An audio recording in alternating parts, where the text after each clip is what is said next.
Bonjour chers internautes de IGF.sn, nous avons le plaisir de recevoir aujourd'hui comme invité de votre émission 13 minutes pour convaincre M. Mamadou Fall, président de l'Association nationale des professionnels de la viande et du bétail du Sénégal. La tendance qu'on a eue depuis hier, cette tendance est favorable pour le marché ouest africain. Si on parle du marché ouest africain, c'est qu'il y a trois couloirs. Il y a l'est, il y a le centre et l'ouest. L'ouest, c'est le Sénégal, la Gambie, la Guinée-Bissau, la Guinée-Conakry, le Libéria et la Sierra Leone. Donc pour ces pays-là, c'est le bétail sur le marché sénégalais. Donc pour la Tabaski, ce n'est pas uniquement pour la population nationale, mais aussi c'est la population de nos voisins qui se trouvent à l'ouest. À l'ouest, donc ces pays cités. Donc la tendance est favorable pour nos marchés ouest africains. En termes de statistiques, il y a combien de... Bon, sur la production, bon, l'État a une demande de 750 000 moutons.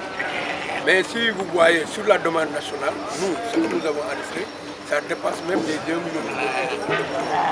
Mais c'est 1 million de moutons, c'est 1 million de moutons et plus ne sont pas destinés uniquement pour les Sénégalais.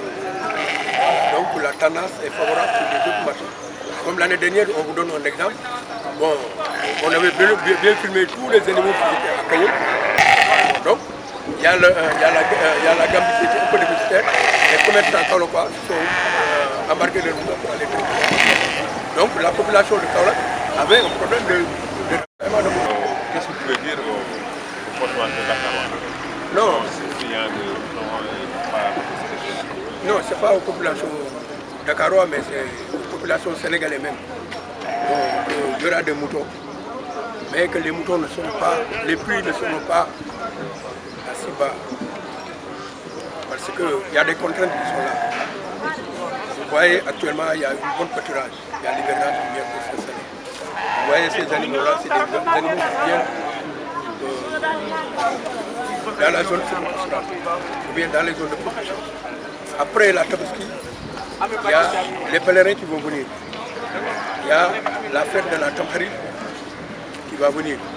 En plus, il y a le Grand Magal, il y a le Mouloud, il y a les 24 et les 31 décembre. Donc pour la commercialisation jusqu'au 31 décembre, pour nous, c'est des périodes de commercialisation. Donc, et puis surtout que cette année-ci, il y a une bonne production au niveau de la zone de production. Donc entre le ministère de l'élevage et le ministère du commerce, vous devez s'occuper de quoi? Non, tu vois, le ministère de l'élevage est allé plus loin même de s'occuper de la commercialisation. Mais le ministère du commerce doit s'impliquer même dans la commercialisation. Parce qu'il y a beaucoup de facteurs qui lient la commercialisation et le ministère du commerce. Comment s'impliquer directement? En imposant les prix ou bien en régulant un peu les prix? Non, il ne peut pas régulariser les prix. Le ministre du Commerce ne peut pas régulariser les prix, mais c'est de venir en appui sur la commercialisation au ministère de la production animale. Tu as bien vu. Voilà, sur la production animale. En termes d'hygiène, de santé,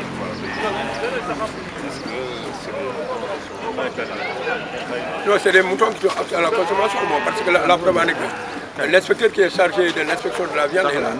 Bon, monsieur Lee, donc il peut même donner son grain de sel dans l'organisation de la parce que c'est lui qui organise, donc qui représente le ministère de l'élevage dans l'environnement des abattoirs et des parcs de petits ruminants.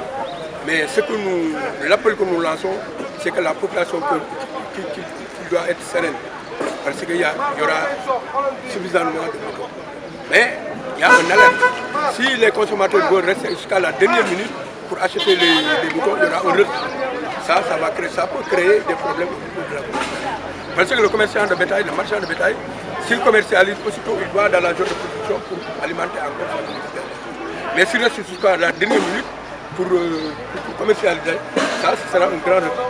Au niveau de la production, au niveau de la commercialisation, au niveau de la consommation des chaudières, au niveau de la commercialisation de la viande, des bouchers, des unités, les bergers convoyeurs, les collecteurs des cultures, tous ces segments, au niveau de l'association.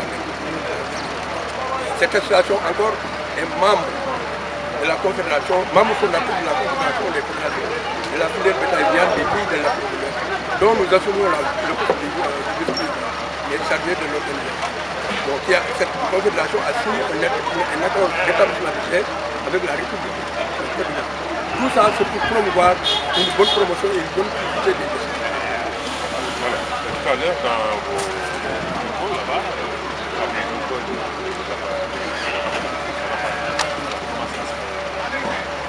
Non, l'abattage, c'est les acteurs, hein. C'est les acteurs qui ont les maillots de la commercialisation. Les autres acteurs ont les maillots de la transformation, ce qu'on appelle les filières. Mais pour le ravitaillement de la viande, c'est périodique. Tout le monde dit que la viande est chère. Mais c'est dû à quoi? Parce que les éleveurs qui se rabattaient, et les marchands de bétail, qui se rabattaient sur la commercialisation de la viande, du bétail, maintenant sont rabattus dans la commercialisation des petits ruminants à cause de la commercialisation. Donc pour alimenter les fêtes de la Tamkhari qui vont venir et les pèlerins qui vont venir au Sénégal. Mais actuellement, nos préoccupations, c'est la commercialisation. C'est exclusivement pour les petits ruminants et pour les autres. Non, notre dernier mot, vraiment, nous nous remercions de vous avoir fait le déplacement, pour faire l'état des lieux et pour voir ce qui se passe effectivement dans le terrain. Nous sommes tous côtés avec vous et pour vous souhaiter. Et que nous lançons encore un appel au gouvernement. S'il y a des animaux qui sont des invendus, il faut qu'ils aident les éleveurs et les marchands de bétail sur le transport de tout. Parce que si un éleveur vient ou un marchand de bétail qui a son nest qui est là, qui n'a pas vendu, qui prend le transport de tout, ça c'est un problème. Il faut qu'on les aide, comme on l'a fait sur l'alimentation du bétail, sur l'alimentation.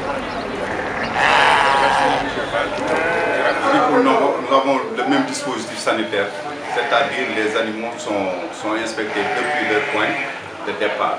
Il y a le vétérinaire qui est là-bas, qui est chargé de faire l'inspection sanitaire avant de délivrer un laissez-passer.